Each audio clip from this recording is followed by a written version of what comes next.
Okay, Hello. so we welcome back to Life in a Park Home with Brian. Today's adventure is the House of Dunn. Yep, located just outside of Montrose. Yeah. On the road or on the way to Brecon in Scotland, northeast Scotland. So we're making use of our new Scottish National Trust for Scotland membership. House of Dunn is a Georgian mansion. Yep. Oh yeah, sorry.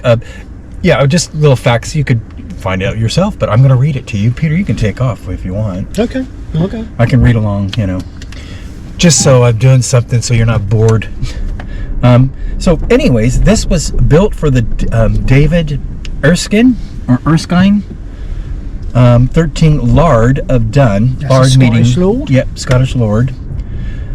Designed in the Palladian style by renowned architect William Adam. House of Dunn is a perfect example of a Georgian mansion house. Yeah. Yeah, I forgot to mention though that when you visit the House of Dunn, the grounds and the gardens and everything are perfectly, you can do that without booking.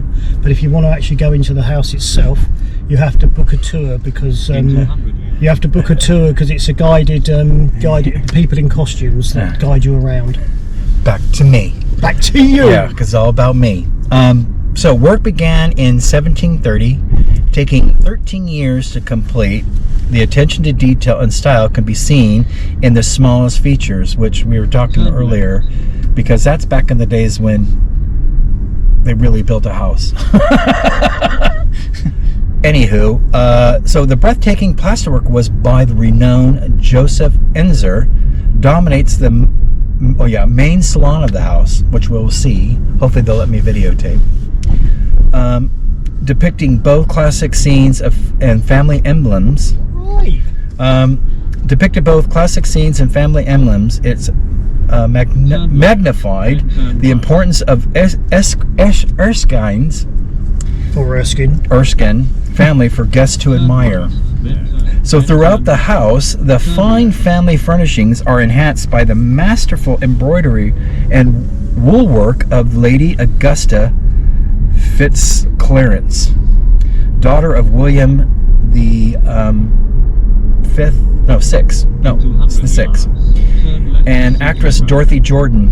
Enjoyed some of the fascinating family stories brought to life by our costume guides, which that is going to be interesting.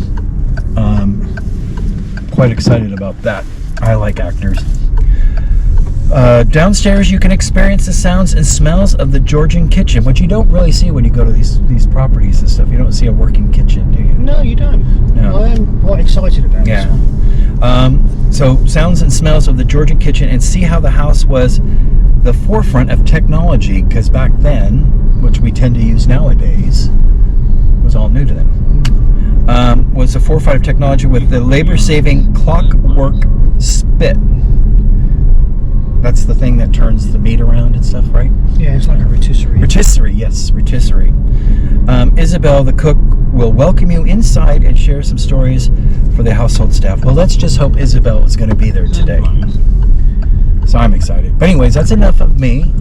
Yeah, so that's our day. Anyways, more to come. Bye. As you can tell, we're winding up the long driveway of Dunn House, or House of Dunn. Pretty impressive house. I wish I've gotten some drone footage of this, but yeah, so we're coming up, just about to park. So I'll leave it at that. So there we go. We'll catch you when we get out of the car, after we park the car. Anyways, bye. So Peter's getting the parking, or you sorted it out? That was quick. Yeah, let me turn around. It's really pretty here.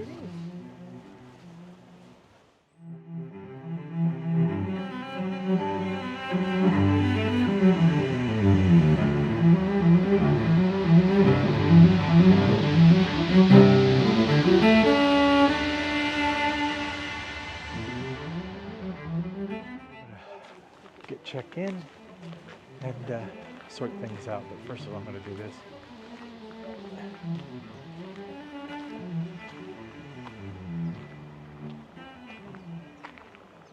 Okay, so we are hitting the stables first.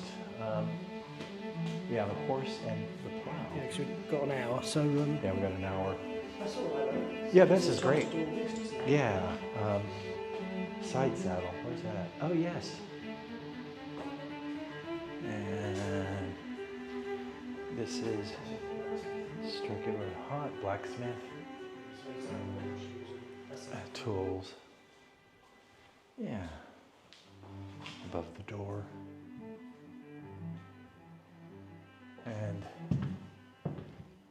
we come to the last journey.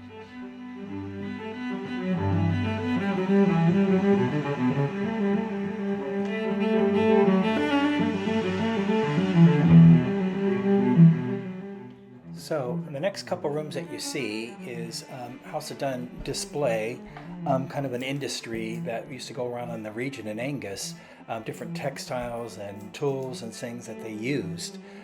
Really interesting and well worth it to read and learn about Angus.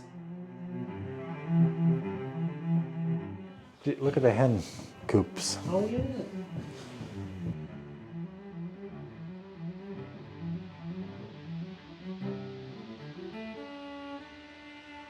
And it drains down there. Ooh, Little frog. there's a little frog here. Where's his water?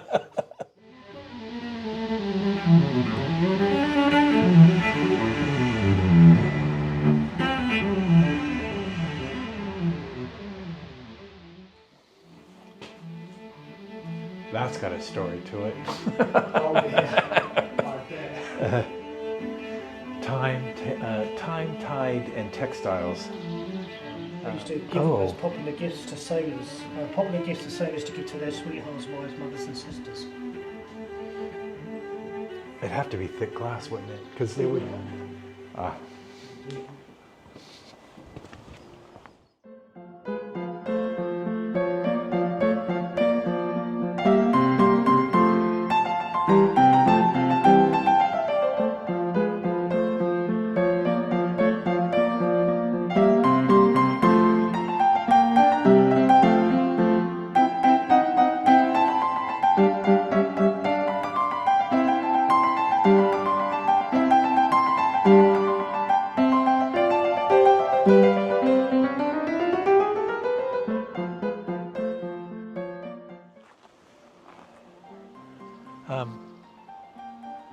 I've lost Mr. Stevens. Oh, I think he went in here. Let's see.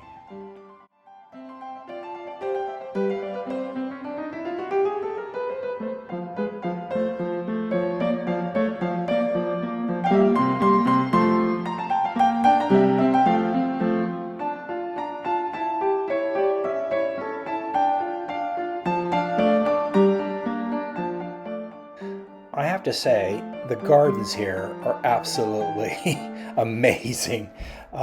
Well worth it if you're just going to go visit the gardens because the smell in that garden is just so fragrant and stuff. So, yeah, I really enjoyed it. So if you're a photographer too, what a great spot to do some photography in. So, yeah, I loved it here.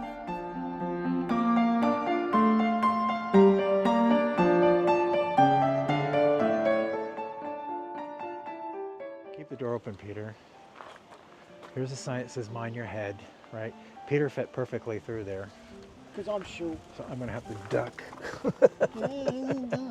We'll dig deeper in the garden later, but that's absolutely beautiful. Yeah. Beautiful. I like the different plants and Yeah. stuff.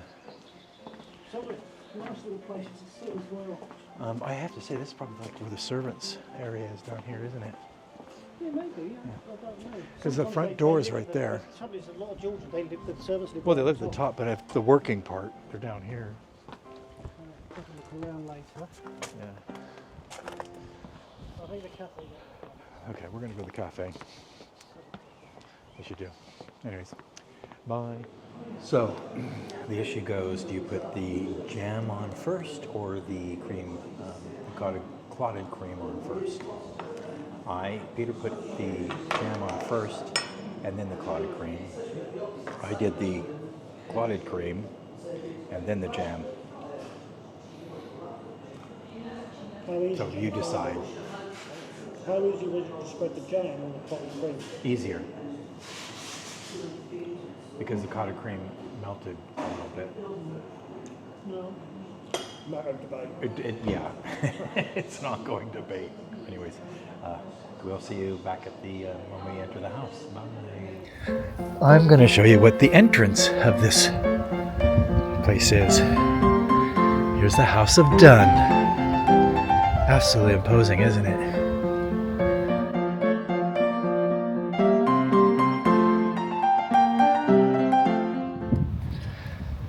Not bad for Georgian living, huh?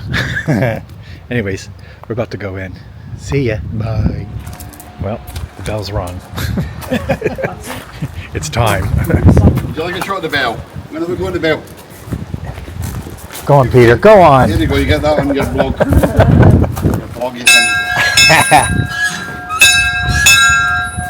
Okay. With that hand, Well, that excited Peter. So good morning to you all. So welcome to the House of Dunn. My name is Colin. I'm going to be a tour guide taking you through this gorgeous Georgian lady this morning. She's been home to many members of the Erskine family through many generations. So that's quite straightforward. So we're going to wander around to the front of the house. We'll leave the back door for the cook, Mrs. Teddy. She could go the tradesman's entrance.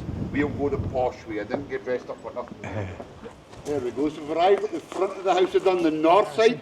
There's the front door there. People always ask the question why the family would have the front door to the north with the colder north wind. Simple answer is, in the family's mind, the better view is located to the south. So they're keeping that better view uncluttered of people and carriages. So they put the front door to the lesser view as they describe it, even though it's not a bad view in my opinion. 1730 would be the year David Erskine, the 13th. When you have no questions, you've got to go forwards to go backwards, so we're going to journey upstairs through this big door and we'll try and bring history to life.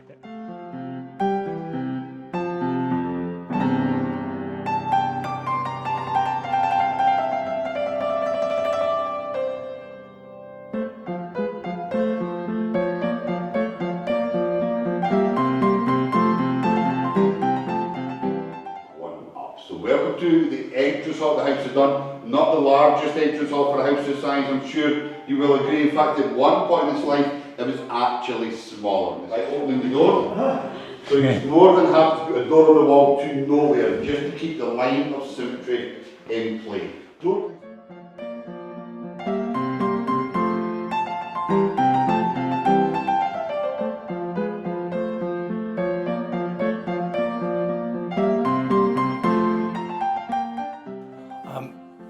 Sorry for this, but I do a lot of shots of the ceilings and stuff because there's a lot of hidden messages, and Colin was explaining it, but you really got to visit because he was talking so fast I couldn't keep up. But yeah, there's a lot of symbolism in these decorations in the ceilings.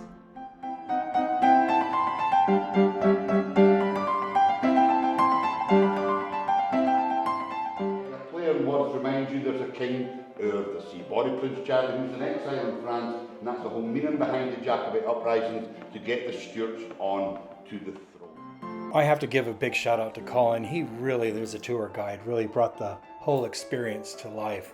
A good shout out for Colin. I have to say, if you're lucky enough to get him on your tour, you're going to have a good time.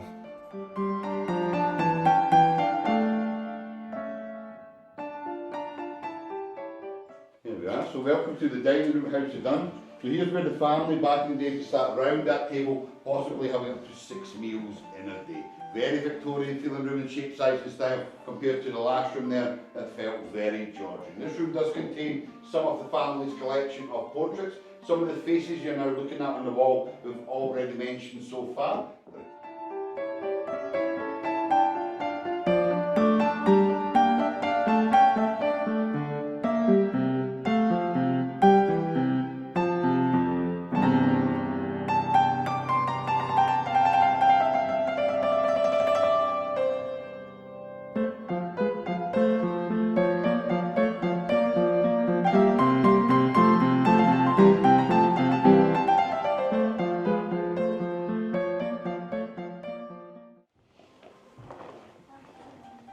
So we're just going to have a quick chat regarding these Cliff's collection of portraits here. These are all 17th century portraits called naive portraits done by travelling artists of a Scottish school. So basically everything would be on the canvas back in the day when they arrived at your home, apart from the face would be a blank space. You would pick the body or bust that represents your body or bust, and then the artist would paint your face into that space and sell you the work. And if you've got a few extra pennies in your pocket, you can get the artist to add an arm or a leg, but that'll cost you an arm or a leg. Modern day equivalent would be if you go to the seaside, you'll find what's called the Victorian head in the wall. Mural characters painted on a board, faces removed with a saw. You go behind the board, put your face in one of those spaces, somebody take your picture, sell the image, so that's the next step up. You become the face, they're not painting the face into that blank space.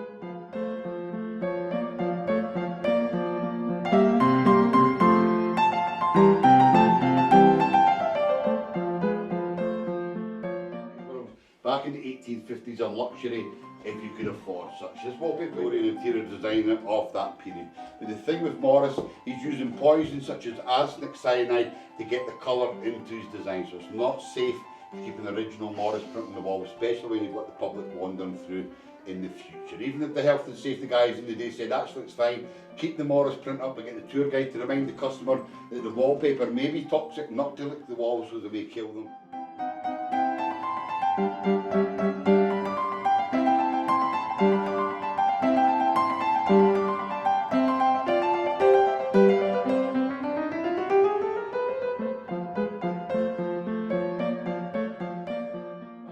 Lady Augusta be met with a wall and door to give a bedroom. She has it all removed, open the space up so the gentlemen have got somewhere to sit, have a drink, cigar, conversation, play cards, music on the gramophone in later years. But this space would be used by the whole family on the Sabbath for the minister of the crypt to be invited down from the church.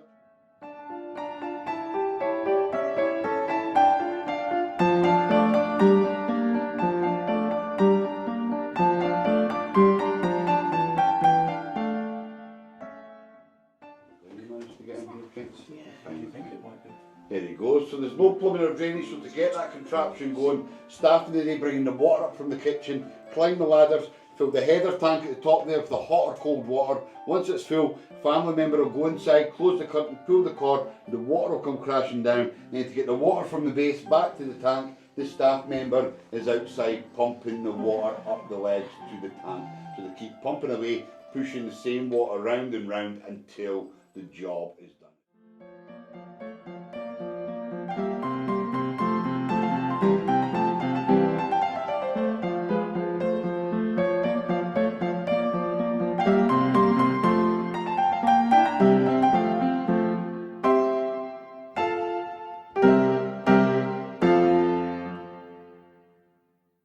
Twice a day at some point, no set time, sitting down, waiting to get a minute. If they sat there, the bell was ring, they would come to answer their call. All very bright and cheery today in the day, but a lot more darker, noisier, smokier, warmer. If you're a fan of Downton Abbey, do you ever watch Downton Abbey? You watch the storyline that is brought to the screen from a table by the writer, if he can. He knows it'll flow from there. People met there, had food, drink, conversation, so it naturally flows from that point. So the next fascinating rooms that we're going to be entering is down in the servants' quarters, where they kept like the tackle for fishing and hunting, and just the day-to-day operations of the house. So yeah, enjoy.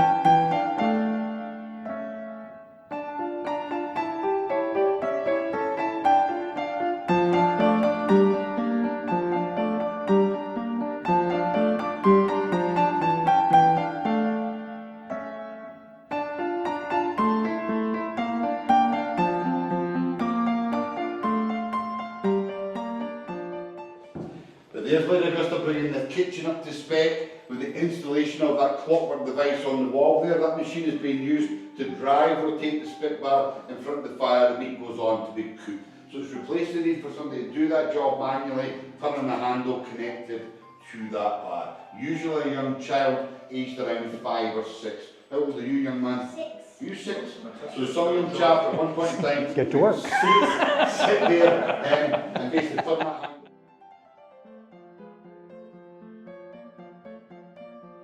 A boy from California found a California sequoia tree, or yeah. Evidently these are.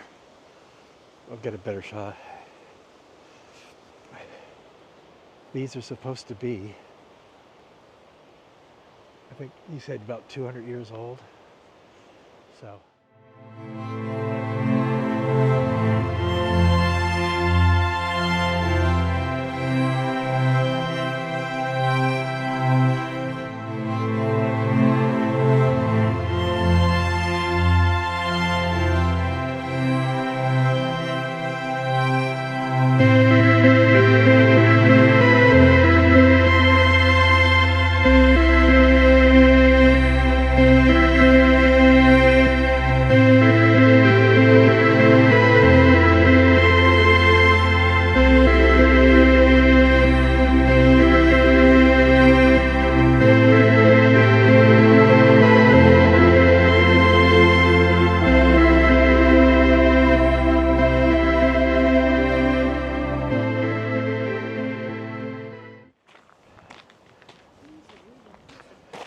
Peter's calling me over.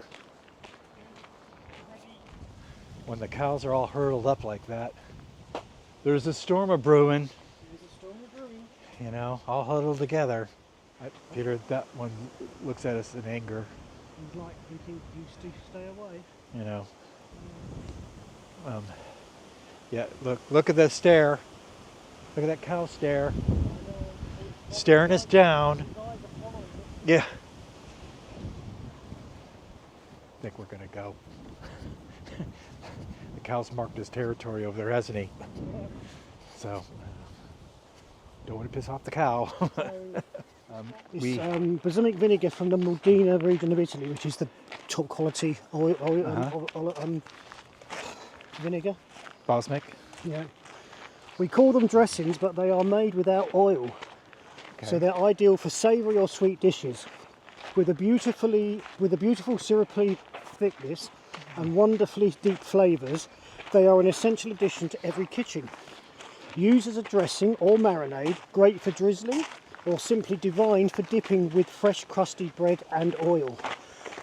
There we go. So you can have olive oil and this mixed in. You like drizzling? Yeah, but you can also mix it with the olive oil. Yeah. Well, that's what I thought with salads and things. I'm actually really pleased with 13 quid for those, and they're quite nice sized bottles. Yeah, that's why I thought it's a bargain.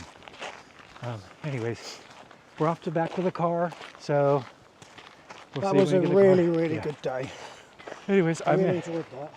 we're gonna get back to the car and we'll talk then. Bye.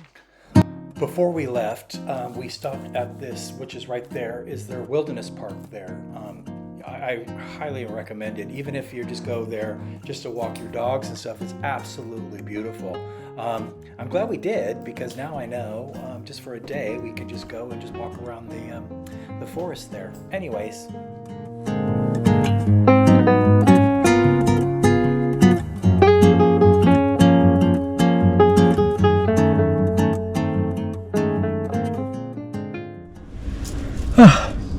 Okay. All right, so we're back in the car.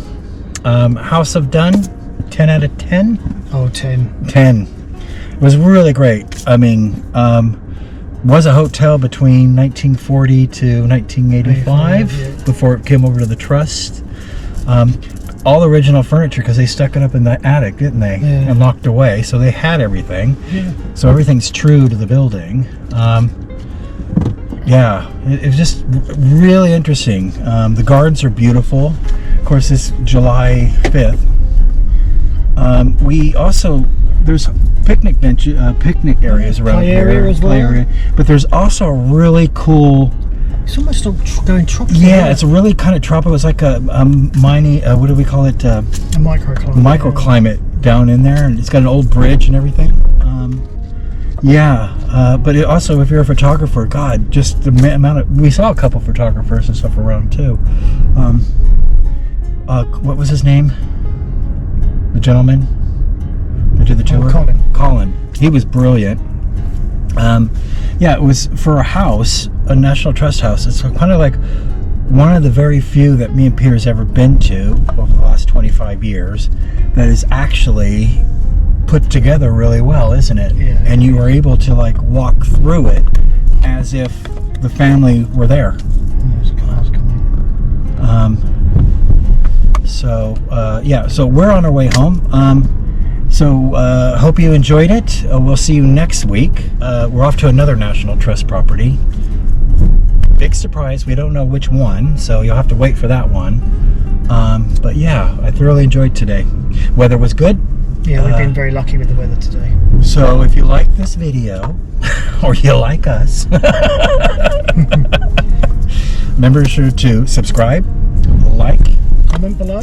And click below. And don't forget to click that bell icon to be notified of other videos coming out. Thank you, Peter. So that's Living in a Park Home with Brian, and we will see you next week. So I hope you enjoy. Bye.